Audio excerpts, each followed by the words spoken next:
En manchette aujourd'hui, à quelques jours de l'événement, le Grand Prix de Trois-Rivières dévoile de nouveaux partenaires. Bonjour à tous et bienvenue à votre bulletin d'information sur les ondes de CTRB, votre télévision locale et régionale, aujourd'hui le 6 août. Ce matin avait lieu en conférence de presse à Trois-Rivières le dévoilement de nouveaux partenaires pour le GP3R 2024. Écoutons Dominique Fugère, le directeur général du Grand Prix de Trois-Rivières, nous parler de ces nouveautés. Je peux vous rappeler que mon nom est Dominique Fugère, je suis directeur général du Grand Prix de Trois-Rivières qui aura lieu ce week-end. Merci beaucoup, M. le maire, d'être des nôtres. Jean Lamarche, Andréane Guilbert de son personnel de son cabinet. Merci Daniel Rioux de Tourisme Trois-Rivières de vous être déplacé. On a M. Danny Bergeron en Canette, le propriétaire, président directeur général. Puis Danny a deux chapeaux. Il y a un vignoble. Et quand les gens en ont assez de boire du vin, ils peuvent boire des mocktails avec en canette. Puis c'est un peu de ça qu'on veut vous parler aujourd'hui. C'est un nouveau partenaire qu'on dévoile en canette. Combien de boissons différentes, Danny? 8 saveurs différentes, dont l'excellent café citron yuzu. Il y a aussi, sur le site, on va avoir le rum punch et on va avoir la sangria rose qui vont être offerts aux gens qui sont chez nous. Puis, je vous ai dit tantôt, les journalistes, que j'avais une petite pépite qu'on n'a pas eu dans le communiqué. Les gens qui viennent en voiture et qui se stationnent et qui vont avoir plus que 4 personnes ou plus dans la voiture, on appelle ça la promotion « Foule ton char ». F-O-U-L-E, parce qu'on met la foule dans le char. Et le conducteur va se voir remettre un coupon pour avoir une canette gratuite, avoir un mocktail gratuit. Donc, on veut s'assurer que les gens qui conduisent et qui font du covoiturage avec leurs amis ne consomment pas d'alcool, ou en tout cas pour la première consommation. Après ça, on ne les prendra pas dans la main, mais au moins, ils vont avoir la chance de goûter les produits dans la canette qui vont être offerts dans tous les bars chez nous. Il y a aussi une belle stratégie d'affichage. On est allé faire le tour du site tout à l'heure, puis il y a l'identité visuelle dans la canette que vous pouvez voir à l'écran, va être diffusée grâce à la magie de l'affichage en piste, partout là où nos courses vont être diffusées. Donc, RDS, TSN, mais aussi, ce qui m'amène, quelle belle liaison, à notre autre partenariat, la plateforme de diffusion Speed Sport One, plateforme de diffusion spécialisée en sport motorisé, international, qui est le rejeton numérique de National Speed Sport News, un magazine qui fêtera ses 90 ans le 16 août, la date du décès d'Elvis, évidemment. Mais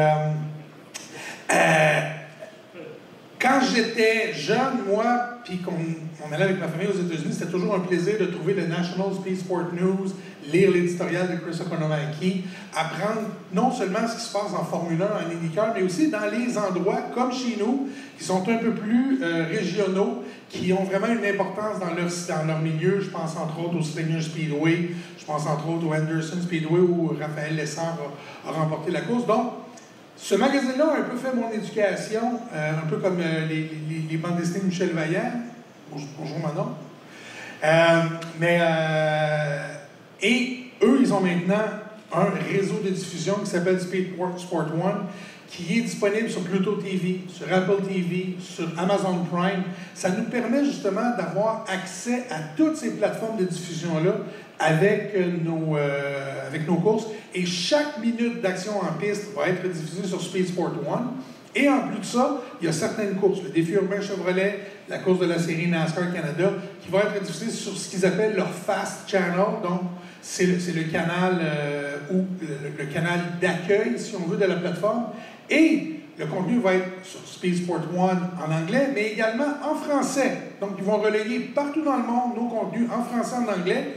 Et on le sait, à l'heure d'aujourd'hui, il y a beaucoup de gens, surtout les jeunes, mais aussi moi je ne me considère pas si jeune, ça m'arrive aussi, qui vont être chez eux et qui vont utiliser deux écrans. En avant de la télé, ils vont avoir leur téléphone ou leur tablette pour aller chercher davantage d'informations sur ce qui se passe, notamment quand on regarde les nouvelles ou qu'on regarde du sport. Mais là, on va pouvoir faire ça, mais avec la vraie vie.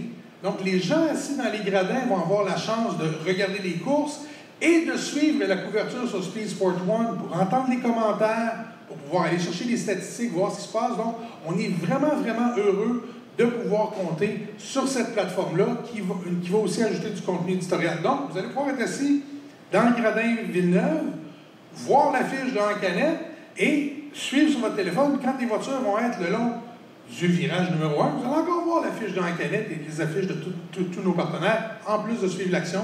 Donc, on est très heureux de pouvoir dévoiler ce partenariat-là.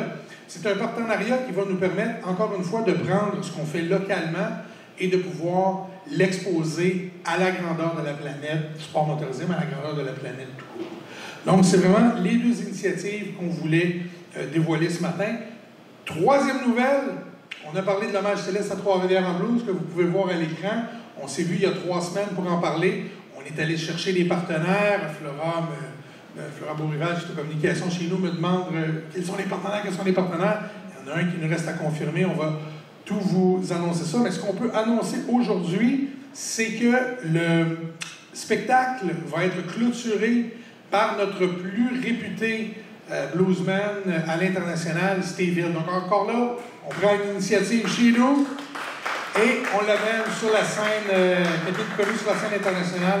On l'amène, on va voir Louis Michaud qui va être là avec ses troubadours acadiens qui viennent de Louisiane, les Crackers, Saint-Prosper, et on a aussi Steve Hill qui va clôturer la soirée tout de suite après le feu d'artifice, qui va être un peu plus tard qu'à l'habitude. Habituellement, le feu d'artifice débute vers 22h30. Là, on va retarder aux alentours de 22h45 parce que le spectacle du Cirque du Soleil cette année termine un peu plus tard qu'à l'habitude. Donc, en collaboration avec les gens de l'amphithéâtre Cogeco, eux, ils ont ramené un peu l'heure de fin du spectacle. Nous, on a repoussé à peu près de 15 minutes.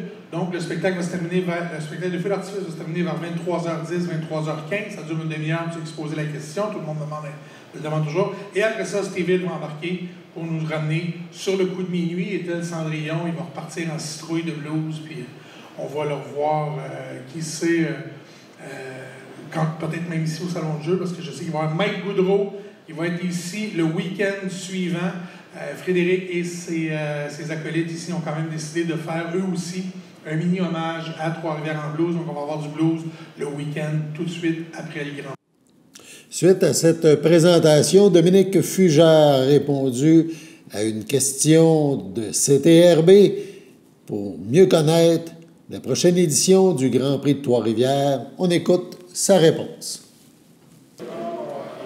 Dominique Fugère, est-ce que c'est possible de résumer le prochain Grand Prix de Trois-Rivières en 2 mots? Non, parce que déjà, 2 mots, ça fait Grand Prix terminé. Mais je peux résumer en quelques mots, ceci étant dit. On a évidemment la série NASCAR Canada qui va être très relevée.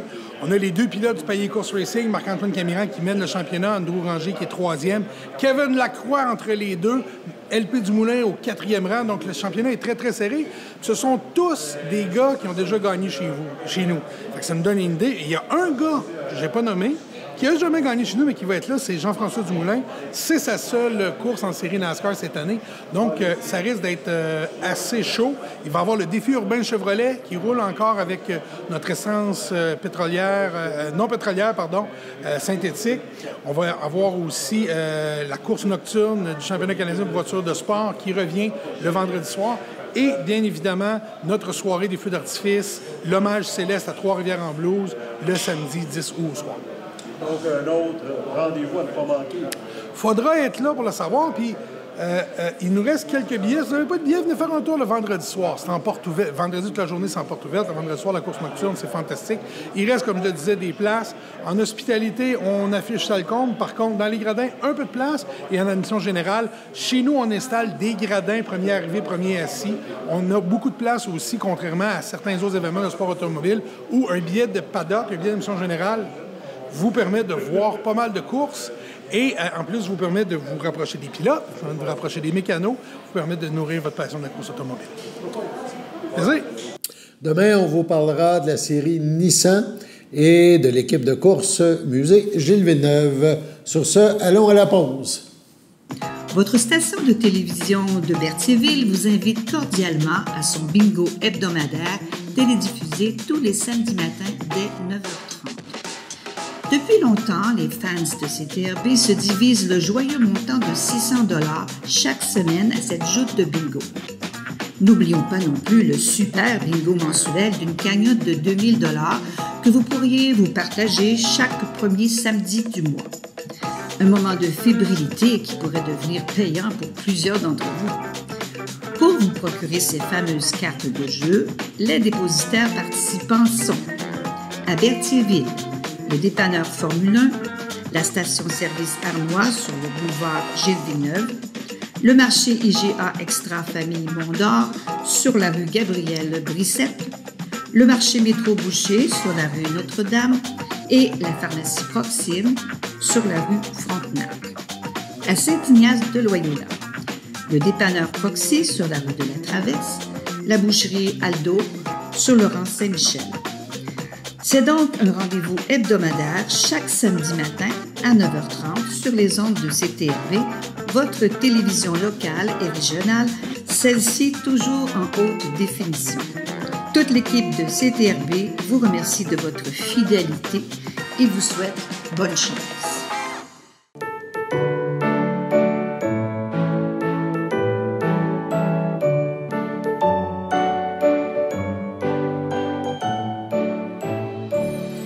La FADOC de l'île du Pas désire souhaiter bonne fête en ce 6 août à Carmen Bélanger et à Monique Saint-Martin. C'est votre anniversaire en ce 6 août 2024. Eh bien, toute l'équipe de CTRB se joint à moi et vous souhaite bonne fête. On poursuit maintenant avec le conseil municipal de Saint-Cuthbert. Donc, les élus de Saint-Cuthbert se sont réunis lundi, donc hier soir, et voici quelques points qui ont retenu l'attention de CTRB qui filmait cette séance. Tout d'abord, le maire Richard Bellumeur a fait une mise au point dès le début de la séance concernant la période de questions. On écoute un extrait. La dernière séance, on a eu des questions de M. Roy pour savoir si on pouvait se présenter. Donc, on a vérifié dans notre réglementation, tout ça.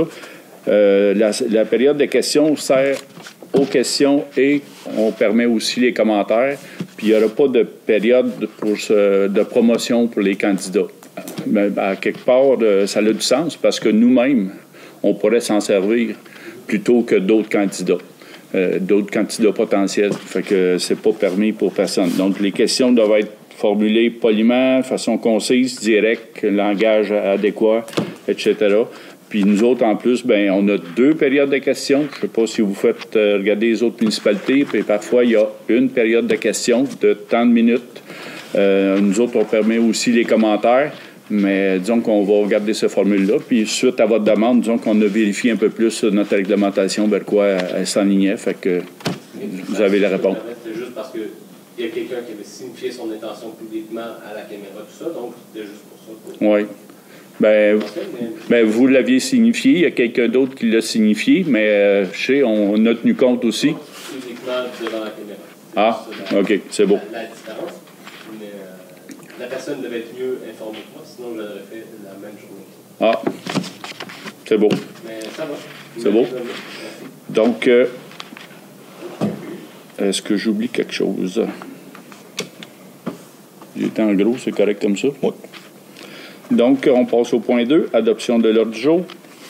C'est proposé par Vincent Bergeron.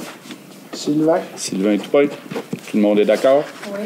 Par la suite, il fut question de travaux qui seront effectués à l'ancienne Caisse populaire suite à l'achat de la bâtisse par la municipalité. Un autre extrait.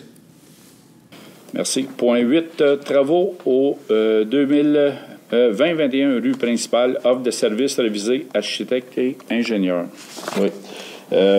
Donc, le 2021 rue principale, il s'agit de l'ancienne caisse de jardin qui a été acquise par la municipalité. Il y a des travaux de rénovation qui vont être entamés afin de mettre aux normes le bâtiment et le transformer pour les nouvelles vocations. Il va y avoir des travaux supplémentaires qui vont concerner les unités de climatisation chauffage qui ont été acceptés par le conseil.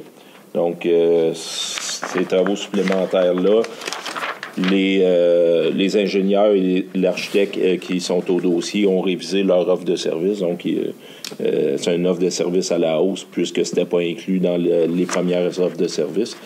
Donc, pour les services professionnels en architecture, c'est un montant de 48 430 avant taxe. Évidemment, ça inclut tous les autres travaux aussi là, qui étaient prévus en plus des unités de climatisation chauffage.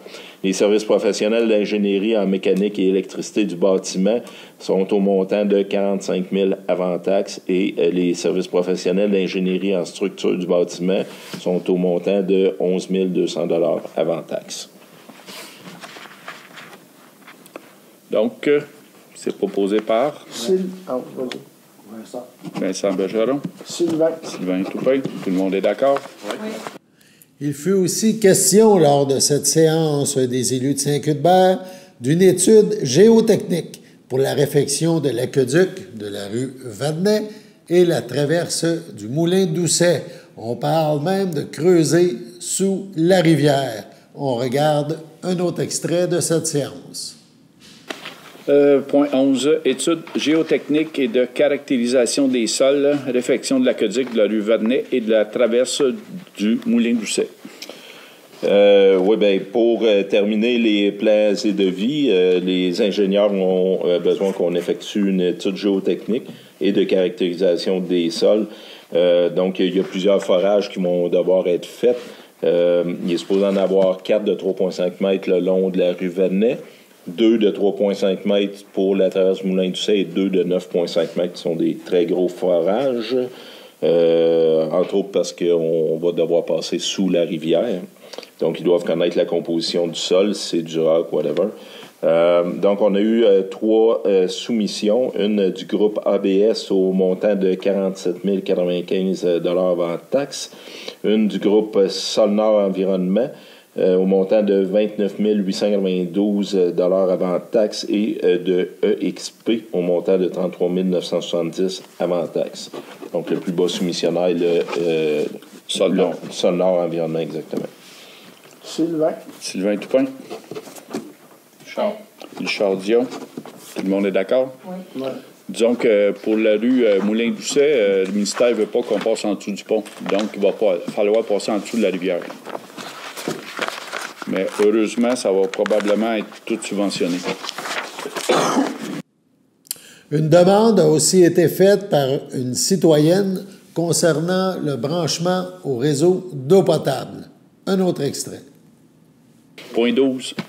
Demande de branchement au réseau de distribution de l'eau potable par Linda Carbonel. Oui, Mme Carbonel demande la permission d'alimenter en eau potable 2 lots qu'elle possède du côté de la municipalité de Sainte-Geneviève-de-Berthier. En fait, elle est propriétaire de l'eau sur le rang du nord de la rivière Chicot, à l'extrémité collée sur la limite qui sépare Sainte-Geneviève-de-Berthier. Puis du côté de Sainte-Geneviève, collée sur ses lots à Saint-Cuthbert, elle a 2 lots, donc elle a comme projet de construire une habitation, puis elle veut pouvoir être alimentée en eau potable via notre réseau. On alimente déjà 4 propriétés de la municipalité de Sainte-Geneviève-de-Berthier sur la route du Berthelet, là, qui est le prolongement de notre rang sud. Donc, en séance de travail, vous avez décidé d'autoriser le branchement.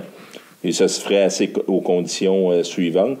C'est que les travaux de prolongement du réseau de distribution de l'eau potable soient approuvés par la municipalité et soient effectués aux frais de Mme Carbonel, qu'un compteur d'eau soit installé aux frais de Mme Carbonel, que les propriétaires des lots concernés, donc là je ne précise pas Mme Carbonel, mais ça va toucher aussi les propriétaires subséquents, ils devront se conformer au règlement suivant, soit le règlement 282, qui régit l'installation et l'entretien de compteurs d'eau, et le règlement 236 concerne les entrées de service du réseau d'aqueduc. Et que la municipalité de Sainte-Geneviève-de-Berthier va être facturée pour la consommation d'eau des 2 lots concernés, conformément au règlement de taxation en vigueur. Proposé par Vincent. Richard Dion. Tout le monde est d'accord? Oui. À la demande d'un citoyen, il a aussi été question de zones inondables. C'est un sujet qui touche de nombreuses municipalités dans la MRC, notamment toutes celles qui touchent au fleuve Saint-Laurent. Un sujet qui crée des inquiétudes pour bon nombre de citoyens. On écoute l'échange avec le maire Richard Bellumeur à ce sujet.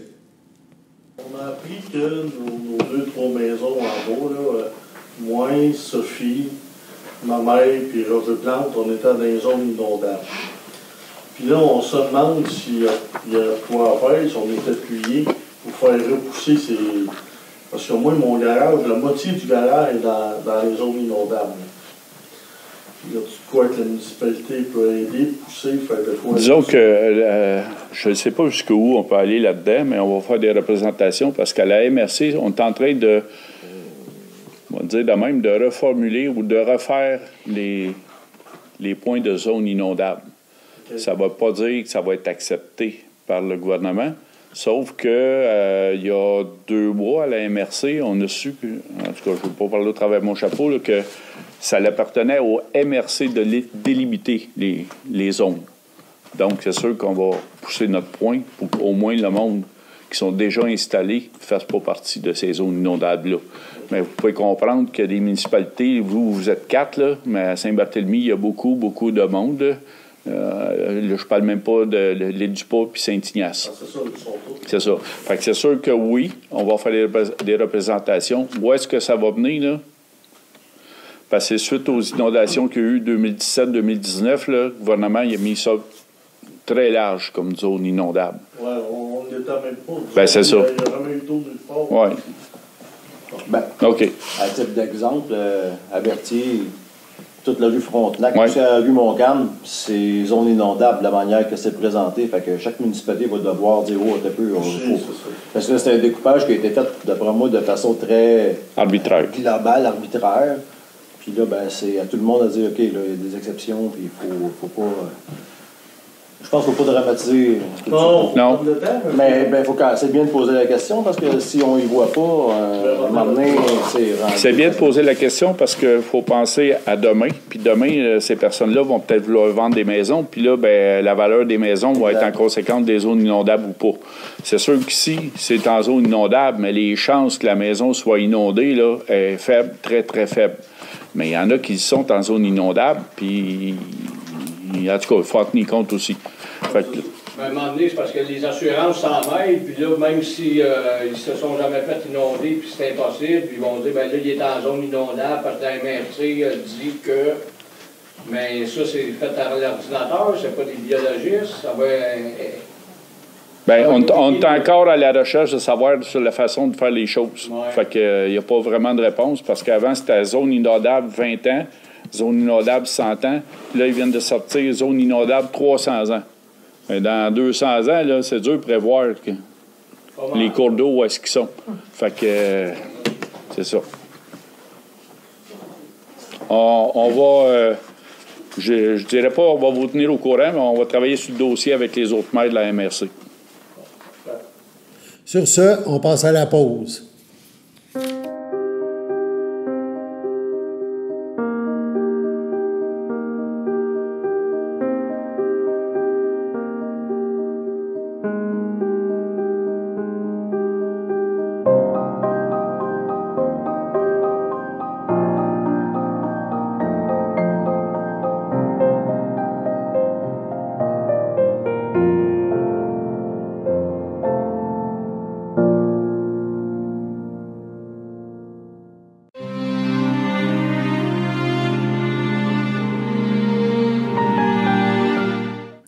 À l'hôpital de la Naudière, le 23 juillet dernier, à 81 ans, est décédé M. Guy Bellil, époux de feu Françoise Puffal, demeurant à Berthierville. Il laisse dans le deuil sa sœur Danielle Bellil, Bernard, son neveu Christian Patry, sa belle-fille Linda Brigman, ses beaux-frères, belles-sœurs, ainsi que plusieurs neveux, nièces, autres parents et amis. Les cendres de M. Bellil et de son épouse, Mme Puffal, seront déposées au columbarium de Berthierville. Au CHDL de Saint-Charles-Borromée, le 30 juillet dernier, à 78 ans, est décédée Mme Monique Lévesque, conjointe de Jacques Valois, demeurant à Berthierville.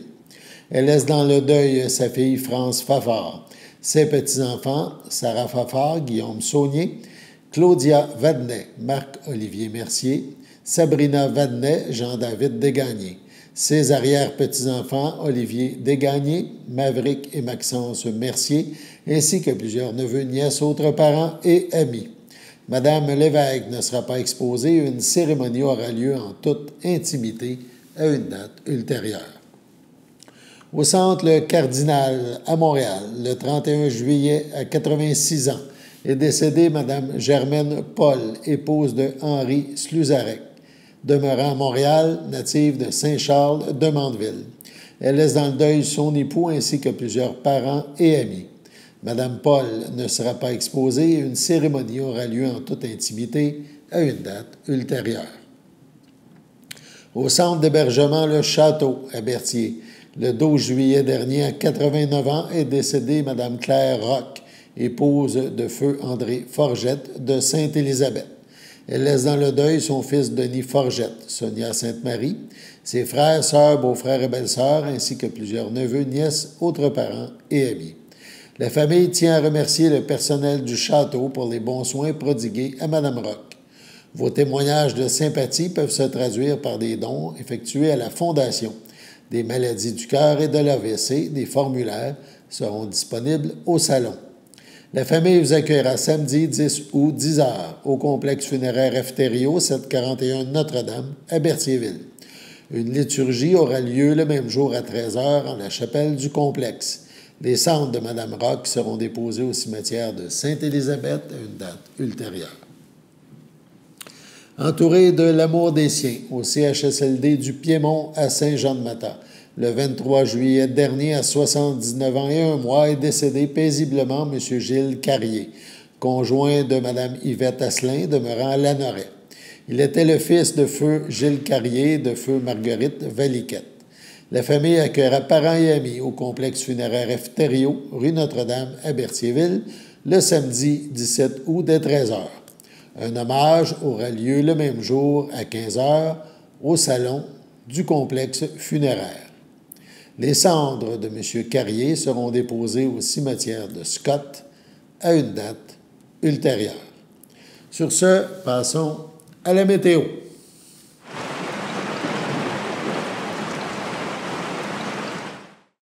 Bienvenue à votre météo avec Théo. Aujourd'hui, mardi après-midi, il fera ensoleillé avec des passages nuageux avec une température de 23, en ressenti de 26.